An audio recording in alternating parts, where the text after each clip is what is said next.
at the Veterans Welcome Home and Resource Center in Little River, South Carolina. It's a volunteer facility that takes care of our vets. It's the only one like it in the country. The Veterans Volunteer Welcome Home and Resource Center provides financial assistance, housing, emergency care, referrals to medical care, all of the services that a vet needs that they are unable to obtain elsewhere. Ironically, lots of times the Veterans Administration, which is paid by our tax dollars, sends people here to this volunteer facility because they can't solve whatever the problem is, but the Veterans Welcome Home and Resource Center can.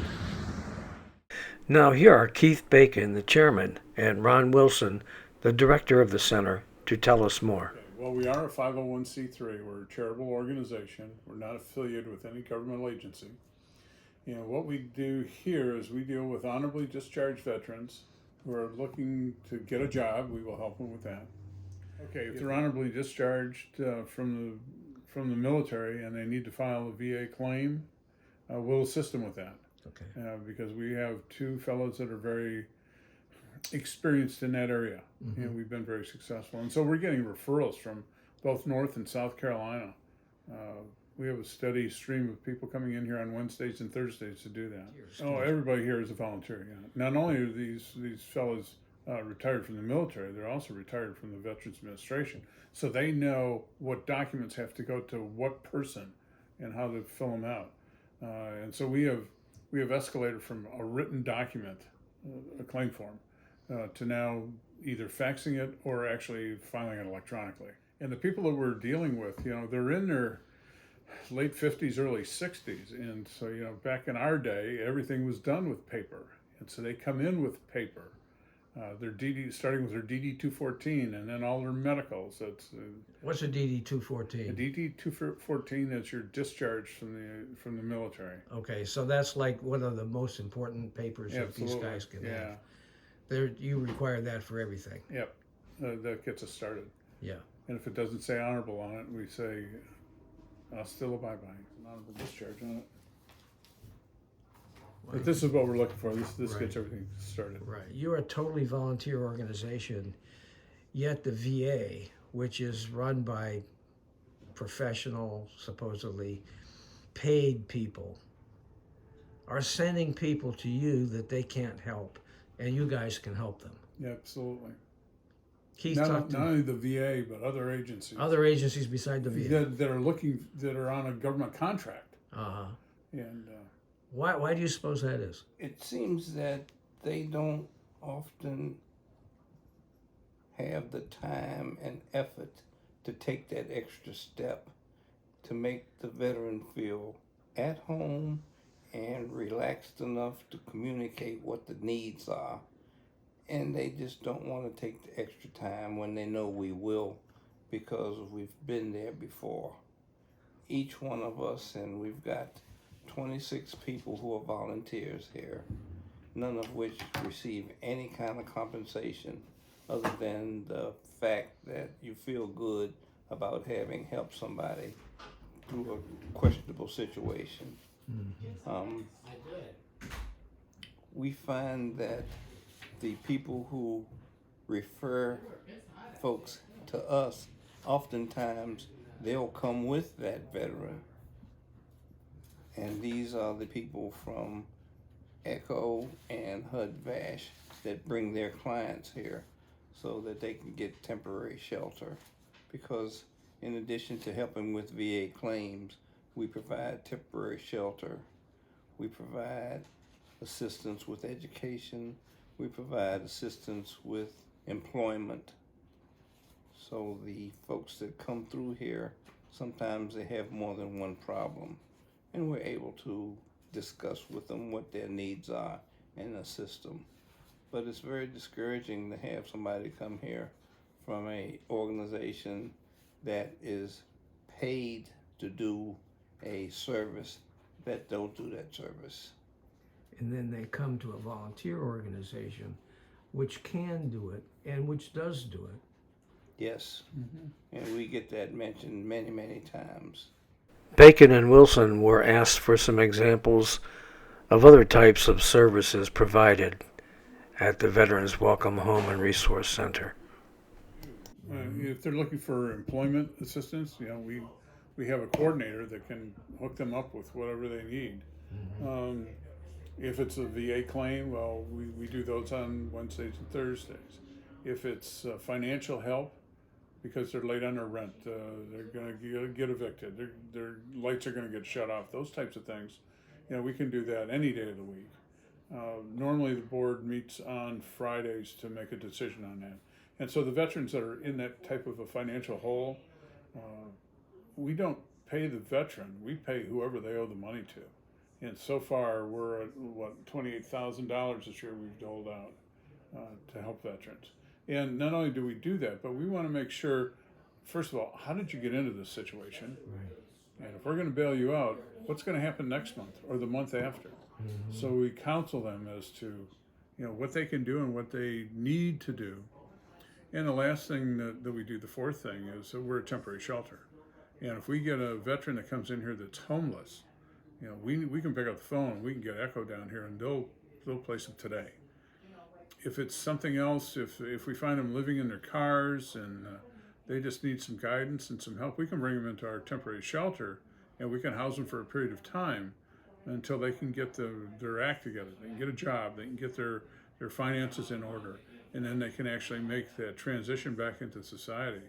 And so far, we've had over 40 veterans come through our facility here and get back into society. How many spaces do you have for veterans like that? Well, we have right now, we can house 6. It's a 4-bedroom house. Okay. And so we have 3 individual bedrooms and we have 1 suite. And then of course we got the shipping container that's been converted into a mini house out in the back. Okay. So that's like a little mini apartment. Yes. And the theory behind that is when we have somebody in the house that's about ready to get back into society, what we'll do is we'll put them in that container house and they can take care of themselves, they can take care of the container, they put money into an escrow account.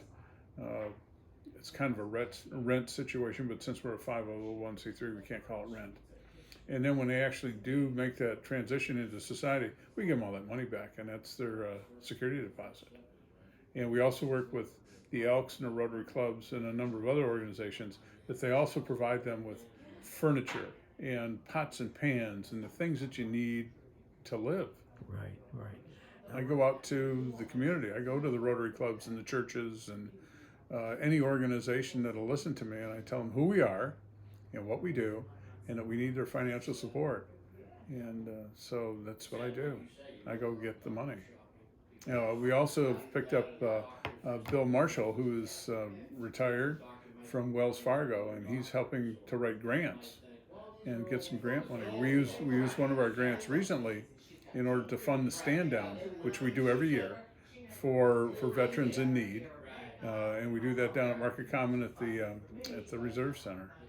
Explain what stand down is. Stand down is a phrase that's used in the military. Like if Keith is out of control and he's yelling and screaming and carrying on, I'm going to say, "Hey, stand down." Yeah, put that gun away. And so we do a stand down in order to help those veterans that are in need. If they need, and a lot of these fellows and these men and women are living in the forest. And so they're here they come to stand down to get a haircut and a shower and some food and a new sleeping bag and a rucksack and some new boots, and it's open to any veteran. And so once these folks get all these items and everything, then they walk past about 10 different tables from organizations that are willing to help you. We've got this, that, and the other thing, and they just walk right on by. This last stand down, we identified 68 veterans who were homeless, who needed immediate help. And stand down was on Friday the 27th of September. So on the next Monday, we expected to come in here on Monday morning and have a line of people waiting to get in. We haven't seen the line yet, and today is the 25th day of October. They like living off the grid. Maybe we're too far away from central Myrtle Beach, because we're here at the north end of the Strand. Now, are we talking about mental health issues that Yes, absolutely. With are those playing that a are role homeless, here? absolutely. And so we have other facilities that we use. We do have some counselors down at the clinic at the annex. We also have the vet center, and there's a vet center in every state. Ours is down at 21st and Grissom Parkway. They do a lot of counseling down there, a lot of it. Go ahead, Keith. Ron mentioned the fact that as the director, he's responsible and he goes out and he collects funds and he gets donations. And those funds come in and they're 100% for the veterans that we assist. But there's a process that we use to dispense those funds. And that is we have a board, and the board of directors meets on Fridays. And we have a process that we follow to determine whether the vet is worthy of getting those funds. And it starts with the review of the DD 214 showing that he is honorably discharged or she is honorably discharged. And then we go through a income and expense sheet in which we go through what their monies are being spent for and if we legitimately should be assisting that veteran. And then we vote to see, are we going to give this veteran the monies that he or she has asked for to pay their rent or to help them with a car breakdown or utilities payment. And then, like Ron said earlier, we pay that money directly to the institution that is there, that they're indebted to. We also have a process in which we review people that have asked for temporary shelter. And those sometimes are brought in by the representatives and counselors from ECHO and HUD-VASH. And they'll bring one of their clients here and they'll sit through and we'll go through the interview process to determine whether or not you're actually homeless and in fact worthy of staying here, because not everybody is drug-free and alcohol-free and can stay here. We don't have counselors on station so that anybody that's needing that medical assistance, they have to go elsewhere. When we turn somebody down, generally they will go to a medical facility within the VA, but that does not happen often. When the people get here, we know that they are generally worthy of staying here. Okay. So we have a very, very, very low reject rate. We've had several situations where a female vet has come back from a overseas deployment and find that there's been a family situation, and we've had ladies come in with 2, 3 kids, and we'll put them in the bedroom with the separate bathroom so that they don't have to be subjected to the regular population of folks, so they can have their own privacy. Or they can go out into the container house out back. How long can these people stay in your facility here? Until they're back on their feet. There's no cut and dried 5 months or 4 months or whatever. I think the average is probably 5.5 months that they'll be here. I think the shortest we've ever had was 1 day, and the longest was a year. Well, in the area of mental health, we refer those primarily down to the clinic, to the outreach counselors down at the clinic, which is in Myrtle Beach and Market Common. We also have situations where we can refer them to the vet center, because we don't do counseling with mental health. We just don't do that. Our biggest thing right now is we're seeing the vets come in to file VA claims because of, more specifically because of their exposure to Agent Orange. And the VA has declared that all of us that were boots on ground were exposed to it, as well as those that were like in the Navy and were deployed on watercraft that were in that area. So we're seeing cancer issues, we're seeing prostate issues, we're seeing heart issues a lot. When a veteran comes in, we want to make sure that they're signed up for the VA medical facilities and and all of those things that go along with those issues. Here's the mission statement. Okay. If you want, and it says the mission of the Veterans Welcome Home and Resource Center is to assist our local military veterans with job placement, filing claims with the Veterans Administration, help those veterans who find themselves in deep financial difficulties, and to shelter those veterans who are homeless. In order to accomplish these goals, we will seek out all available resources within the community and bring a better awareness to the sacrifices our military veterans have endured to provide safety and security for the United States of America. Now, you guys are both retired. Yes.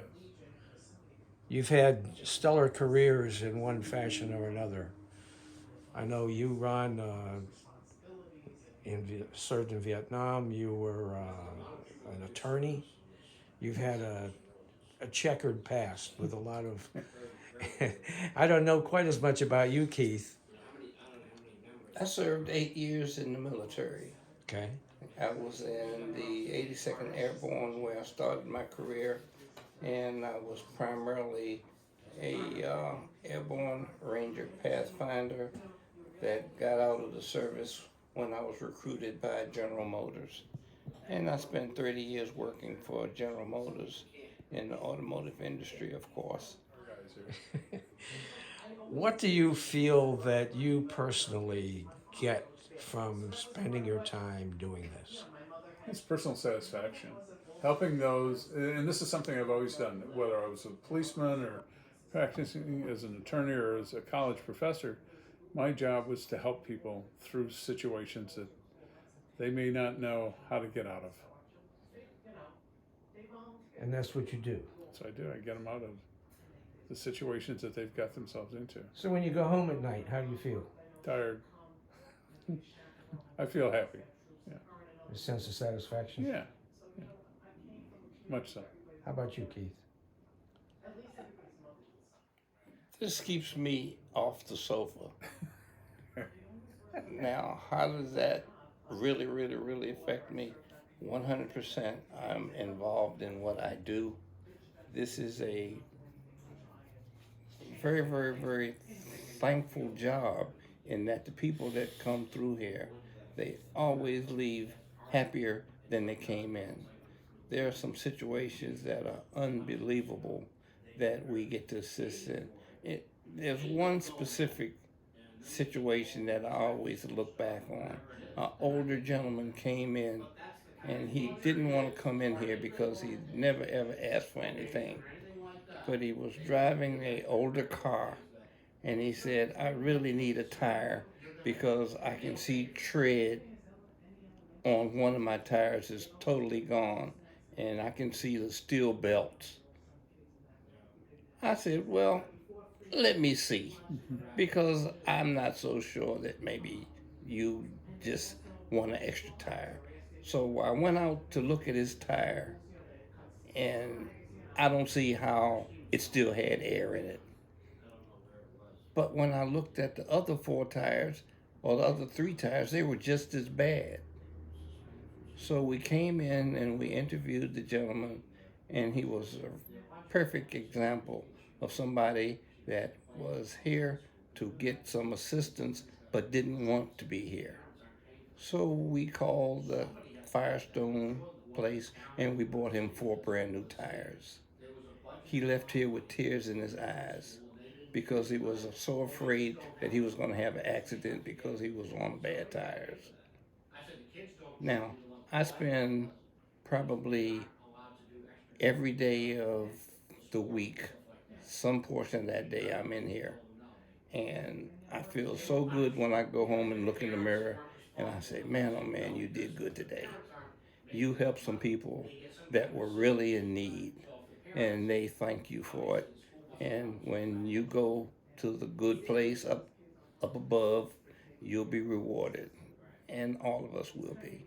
And Keith has thanked me time and time again for dragging him in here to get him off that sofa. One thing you told me, Ron, is that you guys need a new roof. Yes, we need a new So roof. what's going on with that? Well, we're looking at bids, and we're going to have to make a decision pretty soon because the people that have been up on this roof, the roofers, the people that know that business say it's amazing that this thing is still intact. So we've got to replace it. And the low bid so far has come in at $7,000. So we got to go. That's what Keith says. Go get it. So you're working on Yeah, raising. we're getting $7,000. One of the places we're looking at asked me two things. First of all, how much? And I told him $7,000. And how many veterans will be benefited by the new roof? And I said several hundred, because every veteran that walks through that door is going to be benefited by not having rain falling down on them while they're in here. So this year we're on track to deal with about 1,100 veterans. We acquired this house in 2014, and we had to move it 25 feet because of a boundary line dispute. So we were able to get a large grant from Home Depot, and we moved it. And the crews from Home Depot came over and helped us get it situated and get grass planted and get trees planted and get everything working. And it was a godsend. It really was. So and this house is 42 years old. And so with houses that are 42 years old, things happen. So we've had to replace flooring. We've had to do some plumbing issues. We've had electrical issues. And so we do the maintenance that you do on an old house. Sure. Yeah. Okay. And you've been here since when? 2014. 2014. Okay. Is that when the Welcome Home Center was established? No, it was established in '09 with Chris Turtlette in a rented house behind Casa Vila here in Little River on 17. And Chris always used to tell the story about the first veteran that they helped. He needed $300, so they had to go to one of the local bars and pass the hat, and that's how they came up with the first amount of money that they gave away. Wow. I noticed that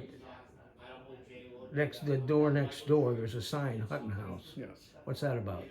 Denny Hutton was, at the time we acquired this house, Denny was the commander of the VFW Post 10804, and he helped Chris get us established as a 501c3. He did a lot of work, and they were very good friends. And Denny has since passed away, but because of that, we named the Hutton House, the shelter. And as a matter of fact, this quilt of valor that I have here, 3 people worked on this, and the last person who worked on it, who put this together, was Barbara Hutton, Denny's wife. And so I like to give the Quilt of Valor Foundation a little plug, and especially Barbara. Low income family.